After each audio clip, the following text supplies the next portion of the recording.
এক গ্রামের একজন লোক প্রচন্ড পরিমাণে অসুস্থ হয়ে হসপিটালের বেডে শুয়ে মৃত্যু যন্ত্রণায় কাতরাচ্ছে। সেই রোগীকে চিকিৎসা করার জন্য শহর থেকে নাম করা একজন ডাক্তার আসলো। অসুস্থ রোগীটা তখন সেই ডাক্তারের হাত ধরে বলল, ডাক্তার সাহেব, আমি মৃত্যুকে অনেক ভয় পাই। মৃত্যুর পর আমার সাথে কি হবে সেটা আমি জানি না।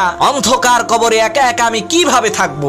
রোগীর এই কথা শুনে ডাক্তার সাহেব তখন হসপিটালের কেবিনের দরজাটা খুলে দিলেন। সাথে সাথে ডাক্তার সাহেবের বিদেশি পোষা কুকুরটি লাফ দিয়ে সেই কেবিনের মধ্যে ঢুকে লেজ খাড়া করে নাচতে আরম্ভ করলো। তখন ডাক্তার সাহেব সেই রোগীকে বলল, ভাই দেখেছেন, আমার এই পোষা কুকুর এই রুমটি এর আগে কখনোই দেখে নাই। সে জানতো না এই রুমের মধ্যে কি আছে।